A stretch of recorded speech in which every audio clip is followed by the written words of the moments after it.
Distance can be a major barrier to accessing quality healthcare on time. That's where Angel Flight East comes in. Welcome to Takeoff Talk with Angel Flight East, a nonprofit dedicated to providing free flights for children and adults who need medical treatment far from home. We don't know how many people forego medical care because they don't have accessible transportation, and that's what this podcast is here to change. Join passionate AFE staff members Jess Ames and Maddie Beck as they share real-life stories from people who have used AFE services to get the care they need when they need it.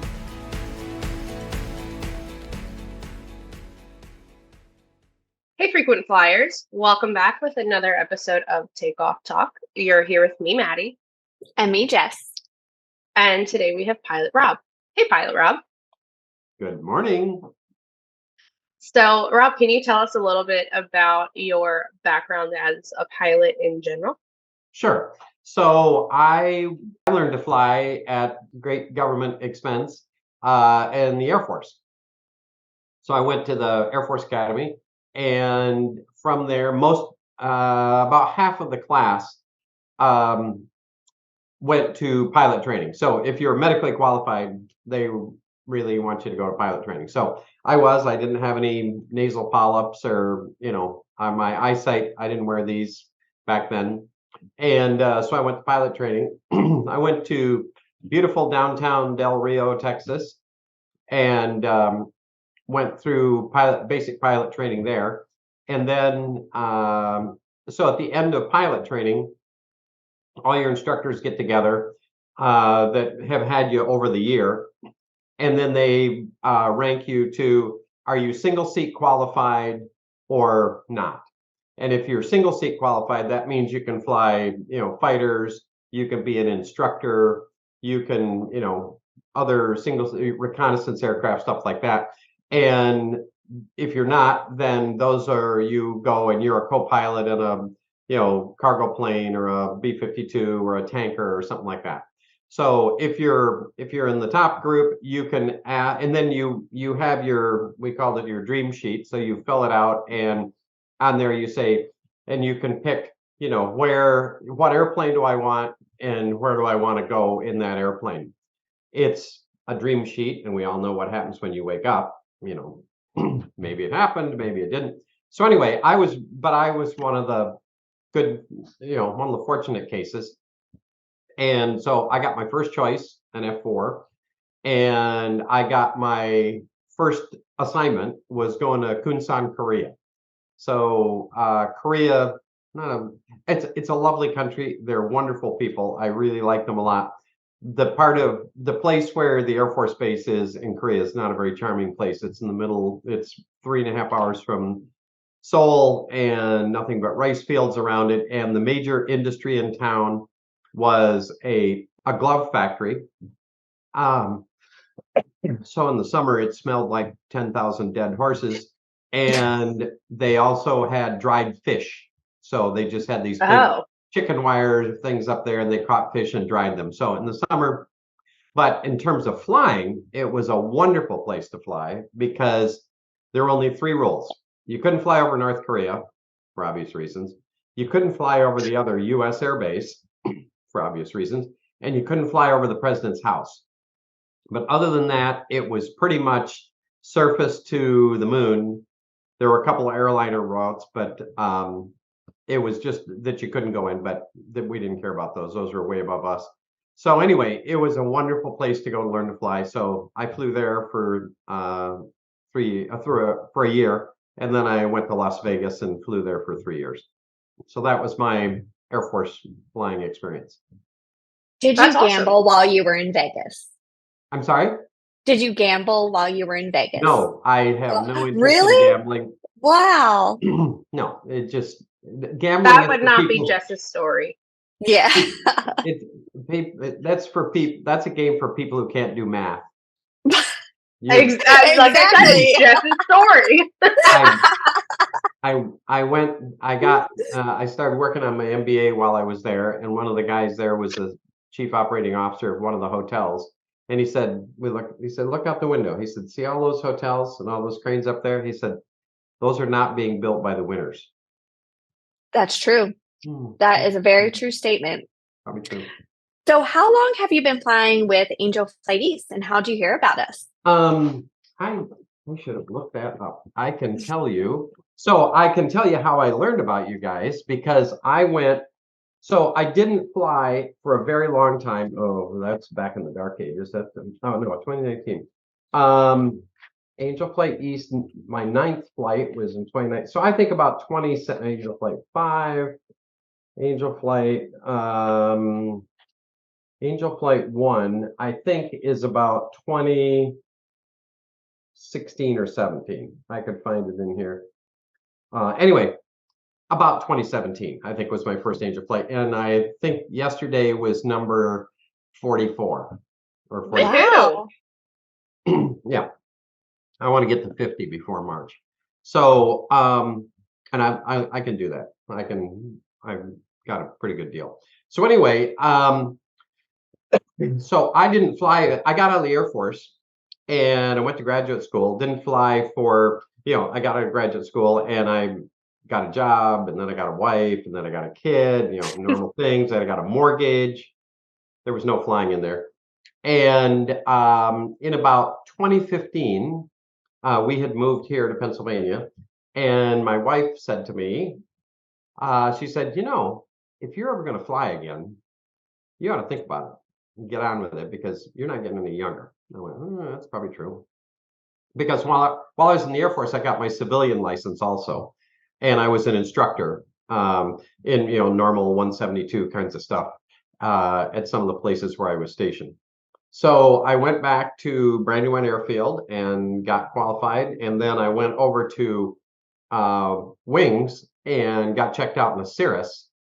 And of course, when you walk out of the FBO there at Wings, there's this thing that says Angel Flight on the door. And I was asking people over there, hey, what's Angel Flight? And I thought, that sounds like a pretty good excuse to go fly. So that's how I got hooked up. And then I ran into my good friend Ellen Williams, my fellow Rotarian Ellen Williams, and we got talking about Angel Flight, and that's what made the connection. And so now, how about, since we already brought up the word Rotarian, we talk about your tie-in with the Flying Rotarians. Right. So Rotary, I'm very active in Rotary. I joined in 2006. Rotary. I do a lot of stuff with it. I really, I love Rotary. It's a great social service program. We're in 120 countries. We're part of the UN. We're about 125 years old. We've got about 1.4 million members, and we're involved in, water and maternal health and, lots of, food programs and stuff all over the place. So I've got a really good Rotary Club here in Longwood, and Rotary has these things called fellowships. And so these are just Rotarians that are interested in the same kinds of things. So there's the fellowship for whiskey drinking and backpack hiking and, sailing and cigars and knitting and all kinds of stuff. It's just a social, collection. So there's the International Fellowship of Flying Rotarians, and I joined that. Got my little banner right here. And anyway, it's just Rotarians that are interested in flying. And we meet about every 6 weeks by video, and they have a speaker, and we get on and chat with each other, and then the speaker comes on. And when they say the International Fellowship of Flying Rotarians, I mean, when I meet we have regular people from New Zealand and Finland and Germany, and currently the president of Flying Rotarians is in England. He was here at our house about 6 months ago. Travels around the world, and we get together at fly-ins and do things. But it's kind of a social club associated with Rotary. But when we got into, I found out about IFFR, I went with Ellen and you guys when we went down to DC and the Air Care Alliance. To talk about, the above, I don't know if anybody's talked about that on here, but above Angel Flight East is this umbrella group called the Air Care Alliance. And it is kind of the organizational group for what we do is called public benefit flying. And so public benefit flying. So in public, and there's lots of public benefit flying groups, and Angel Flight East is just one of, I don't know, 30 that just do people. So there's Angel Flight East and Angel Flight West and Angel Flight Soars and Angel Flight Midwest and all over the place. And then there's a whole bunch of other ones that you guys can name that you know off the top of your head because you coordinate with them. So we're just in the Philly area, and we do, I don't know, what is it this year? We're like at 900 missions already for this year. But like just yesterday, I was in Angel Flight mission. I flew down to Emporia, Virginia to pick up a patient who started in like Valdosta, Georgia or someplace. And I met him in Southern Virginia, and then I took them to Caldwell, New Jersey, which is right near New York, because his son, I think, was going for a bone marrow transplant at Sloan Kettering. So we take patients across time zones if we're taking them to Chicago. And we coordinate with all these other public benefit groups. And then there are a whole bunch of other public benefit groups who fly dogs, like PAWS is one. There's Veteran Pals, Patient Airlift. There's a Veterans one. There's a group that flies turtles. They're, turtles that migrate and end up in the wrong place, and they need to get someplace. They need to get back where they're going. So there's lots of public benefit flying groups all over. And when we went to that meeting, found out that like 4 people in the meeting were Rotarians. So kind of, people who share a common mission of, taking your time and your skills and applying them to public benefit stuff. So it was that's the intersection of Flying Rotarians and Angel Flight East. There you go. For the flying Rotarians, do you find that a lot of them fly for a public benefit flying organization, or they just fly for fun? Well, I think most of them fly for fun, because I would say in the Fellowship of Flying Rotarians, there's probably, I don't know, the group is several hundred, but I would say 80% of them are outside the United States. Mm-hmm. So there's no such thing as that I know of, like public benefit flying in Germany, in Australia, in wherever. So IFFR event in Houston at the International Rotary meeting, and there were 50 people in the room and I would say 15 of the Americans that were there in this group did something. They did some public benefit flying, not necessarily Angel Flight East, but they did one of these. They were members of one of these other groups. So it's the mission. If you believe in public service and you have some unique skills, whether it's, feeding people or literacy or picking up the trash alongside the road, you look around and find places where you can use your skills for the public good. And you having your IFFR relationship, the International Fellowship of Flying Rotarians, and being in Angel Flight has gotten you into trouble because you've been stuck in a plane with me then for 3+ hours one way. Yeah. Well, it wasn't that bad. And that bad. Yeah. I'm sure it was pretty bad. You can say it.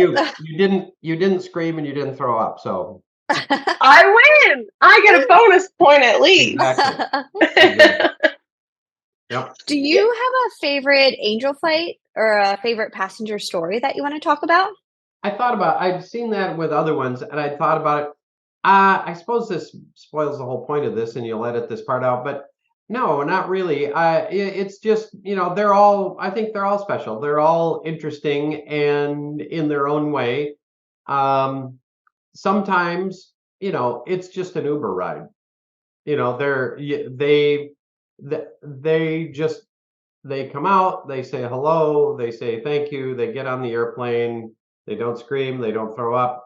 When you get to the other end, they pay attention and get down off the airplane safely, and they walk in the terminal and leave, and they don't say anything. But that's okay. I don't need, I've got pictures, you guys might have posted. I've got one where there's this woman and her partner are in the back, and we were flying. I don't remember. We were flying into Harrisburg. I think I was taking her, but everybody is just like this, and that's okay because I'm not. It's not about me. It's about these people got bigger problems in their life. These people are not headed to Disneyland and they're all, "Whoop, I can't wait to get there. This is wonderful. I can't wait there to have somebody, shove a needle in my arm and give me chemotherapy." And then when they're on the way home, they don't want to tell you what a wonderful experience it was being at Sloan Kettering and getting chemotherapy. They just want to be left alone and go to sleep and wake up and be, in their bed at home. So, like the first Angel Flight mission I did, I went to Morgantown, West Virginia, and took this guy. I've got a picture of it of my first Angel Flight mission, but and he took his 6-year-old grandson. He was coming to Cancer Treatment Center here. I was flying him to Philly Northeast, and he took his 6-year-old grandson with him on the trip. And it was his grandson's first airplane ride. And it was a beautiful, clear day. There were just some little white puffy clouds around, and we were flying over Lancaster, and it's just, just all these big rectangular fields and green and white and horses and all this kind of stuff. And the kid loved it. So that part, sometimes I flew a woman one time. Now, see, I'm going to think of some great ones that I like. I flew a woman who was she worked for a weather company. She'd been a weather forecaster in the Air Force. And I was flying her from like Boston to Erie, Pennsylvania, or something like that. It was a big east-west pitch, and she hadn't flown. She was a weather forecaster, and then she knew about Philly, me being here, because she worked for a company that made all this weather forecaster stuff, that they have on TV, where they stand there and point to the map and they say, "Oh, clouds coming down today from Ohio, and there's going to be this rain moving into the central Delaware Valley, blah, blah." So anyway, she sold that equipment. But to see the weather from above, it was kind of a weathery day. It wasn't solid weather, but there was a lot of in and out of the weather. And she was very interested to see the weather from above. She'd never done that. So flying across, fronts and through clouds, and the barometric pressure was changing all the way across because there was a front coming through. And so she thought that was pretty cool, rather than standing on the ground and watching the weather go past you, to be sitting in an airplane and going past the weather. That was kind of a unique experience. So I guess those are two, the mission was interesting, but in general, like I say, it's not about us. It's just, we're a means to an end. We're trying to provide the lowest impact transportation to these people to where they need to go. And, going through the airport in Atlanta, and then flying into Newark, and then getting into a taxi cab and going to Sloan Kettering, that's a crappy ride for a healthy person on a good day. And somebody who's, taking their son to bone marrow transplant, I think we provide a little less impact alternative for how to get there. Yeah, you just took the words right out of my mouth. Ever since I've started with Angel Flight, I've always said I don't really want to go to an international airport or even a big airport in general. And I am a healthy 20-something-year-old. I don't want to. It's not a fun time. And it's just so much better for our patients because of it. Right. Yeah, and there's no TSA, there's no sitting around, there is the risk that, something happens along the way and you don't, the other plane can't come. Like yesterday, today's Tuesday. So Sunday, when I was looking at the weather, if you remember what the weather was like Sunday, it Not was great. Terrible. Yeah. Wind and rain, and we got like 2 inches of rain here. And so all of that was going up the East Coast. And the question is, will this get past all of us and go east and north in time for us to fly the mission? So the beginning spot down in Georgia, the storm had been there already and gone. In the middle, in Emporia, Virginia, it was pretty gusty. By the time we got to Caldwell, New Jersey, I'd kind of caught up with the storm. And so Caldwell was pretty exciting getting in there wind-wise. It was the tail end of the storm. There weren't a lot of clouds. but there was a lot of wind, and so it was really, kind of wiggly getting in there. But it was, we got to realize, I could have gotten up at 8 o'clock in the morning yesterday and had to call you guys and say, sorry, there's icing and severe turbulence, and I'm not going to do that in Cirrus today. And so we kind of leave these people stranded. So American Airlines is going to go for sure, but we provide you with transportation that's a lot less friction to get there, but we're not quite as reliable. Yeah, absolutely. But it's just as important because it's a safer environment. So it really is a win-win for them. And Right. most of our patients, I think, understand the weather aspect, especially when it's not their first time. But even for people who are flying for the first time, they're like, oh, it's not safe? Great. Because I was a little sweaty about it to begin with. So. Do you fly for any other organizations, Rob? No. Oh, good. We would say you're cheating on us. Yeah, we don't like to share. Yeah. No, I can fulfill my entire budget of public benefit flying needs with you guys.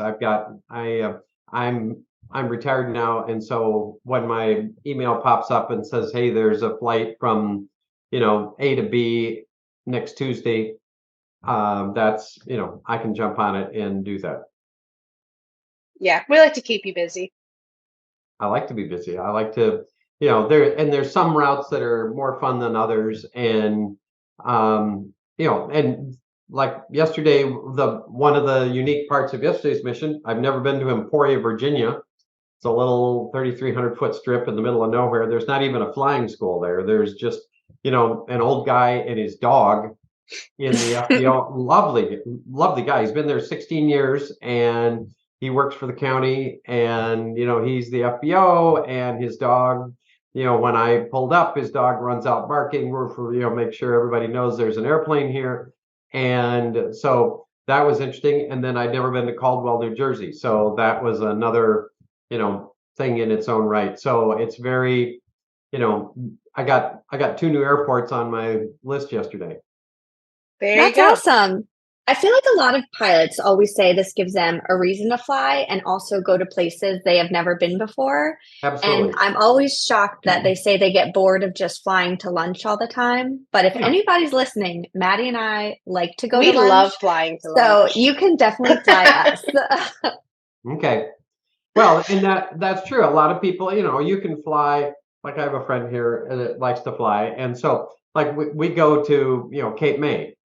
You can go to Cape May and you can walk to town, or you can call an Uber and go have lunch there and stop at the Cape May Brewing. And we always pick up a 6-pack of beer at Cape May Brewing and bring it back, just so people say, what'd you do? And we say, we flew to Cape May and got a 6-pack of beer. There's a fun place down in Maryland that is that has the Sugar Buns restaurant is down there. So that's a nice place. But, if you just go to the same 2 places, it's like, driving from your house to, a great restaurant, or even not a great restaurant, but that's the only 2 places you go. Emporia, you've got to go through all these different air traffic areas. You've got, you got to find this airport. You guys sent me over to Cross Keys over in New Jersey. 17M.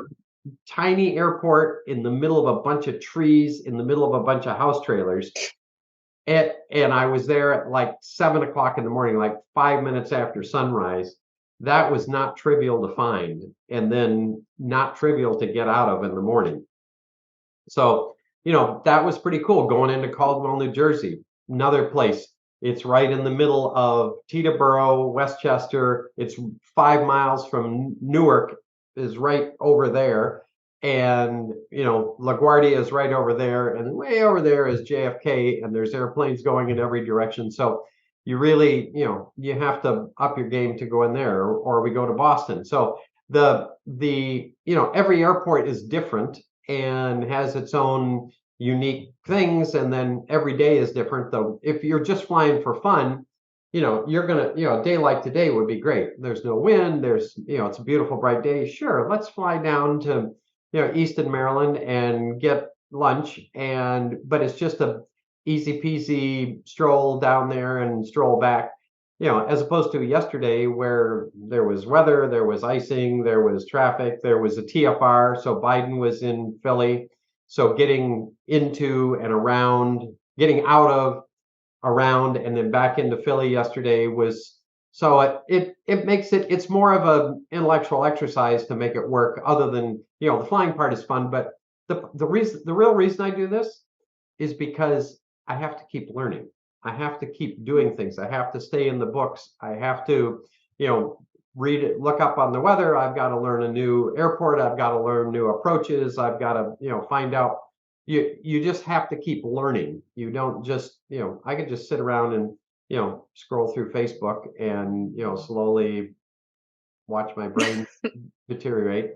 Or I can do crossword puzzles. I hate crossword puzzles. But this is, planning a flight is really a crossword puzzle, and you get to do it in real time. Well, there you go. What would you say to somebody who's thinking about becoming a pilot, or B, a volunteer pilot with an angel flight organization? Well, of course, I tell everybody everybody that I know that's instrument rated, I say you should go fly for Angel Flight, because it's so easy. It doesn't cost you anything. I mean, you don't have to sign up and pay $10 membership a month or something. And all the things we've been talking about, you get to practice your skill, and you're not, because a lot of times if you're a pilot, if you're a private pilot, you're not a commercial pilot or somebody, but like a private pilot with an instrument license, the only time you go fly is when you got to go somewhere. And a lot of times the only time, it's only when, you and your wife are going to, we're going to fly to, Nashville because we want to go to the Grand Ole Opry, or we're going to go on vacation, or we're going to take the kids and, go to Disneyland or something. So when you go fly, you got a lot riding on it. There's a lot of buildup. It's one big bang. The end of, the 10th of January, you got to fly to Orlando and back.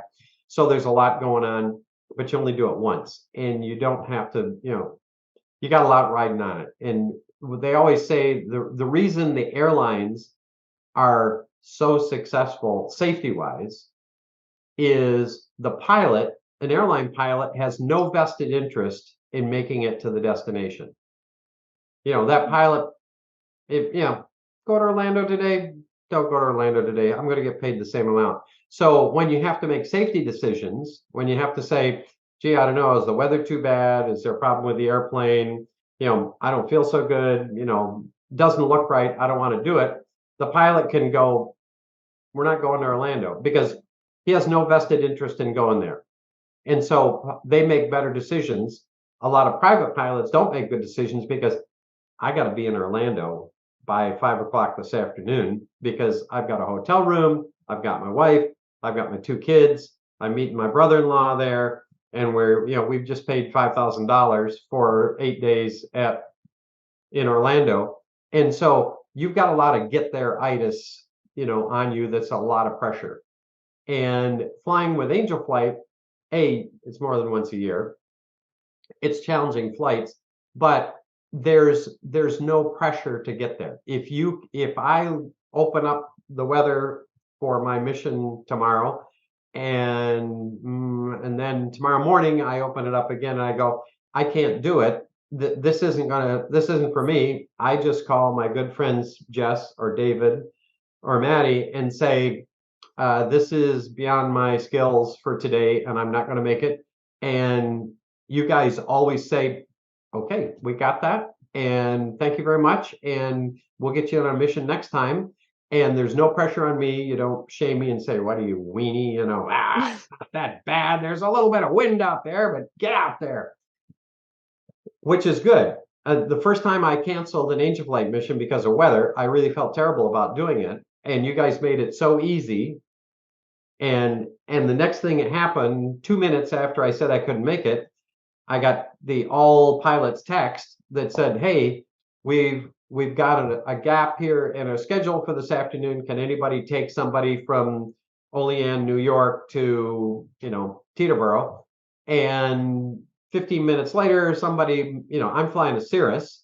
but somebody else with a TBM or a much more capable airplane said, yeah, I can do that. And so the mission got made anyway. So I didn't do it, but somebody else did it. Or I'm sure there are times you call the patient and say, I'm sorry, the weather is too bad, or somebody's got a broken airplane or something, and we can't do it for you today. So I think that's an important part of it, because that's how you keep your safety record up. Because the last thing in the world you want is you don't want to take somebody out there in a terrible weather day and just beat the cookies out of them. I mean, literally all over the inside of the airplane. You don't want to do that. And you don't want to do anything dangerous. You don't want anybody to take out and break an airplane with people in it or have something worse than that. So you guys make it easy for the pilots to say, today's not going to be my day. I'm not going to fly this. And you guys just say, okay, that's good. We'll catch you on the next one.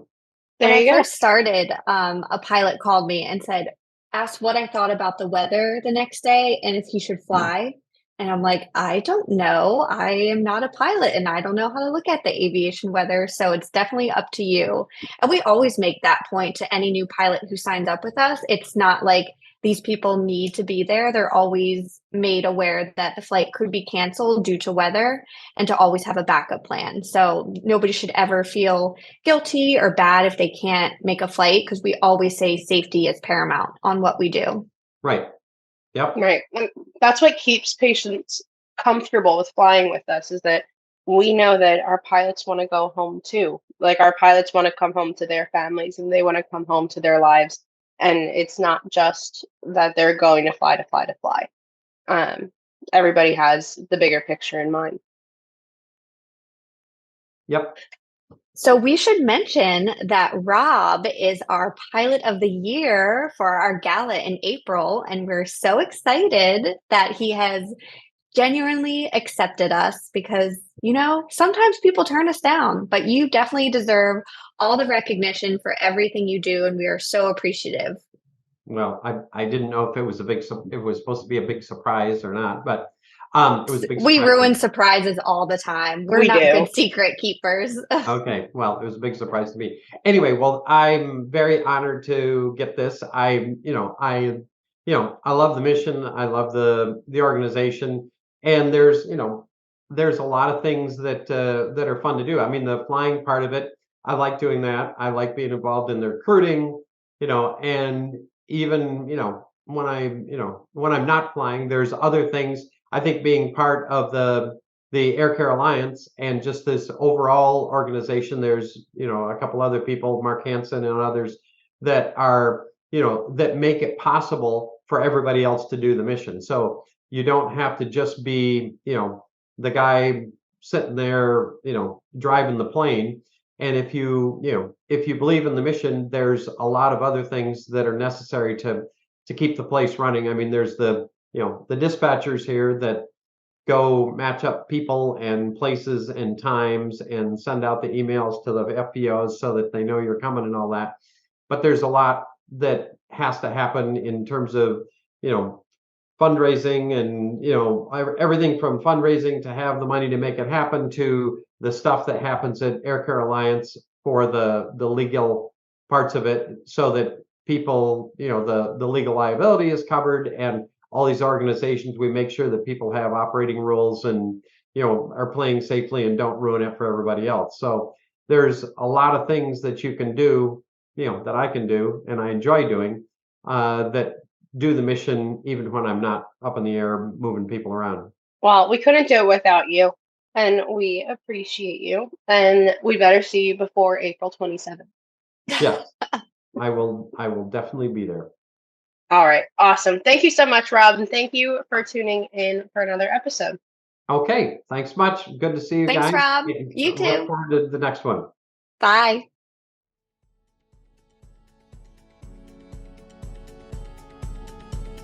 That's it for today's episode of Takeoff Talk with Angel Flight East. If you want to learn more about our services, please visit our website at www.angelflighteast.org or call our office at 215-358-1900. Join us in our mission. If you're a healthcare worker or a patient in need of air travel and flight services, AFE is here for you. Subscribe to the show so you can hear more stories. Join us again next week right here on Take Off Talk.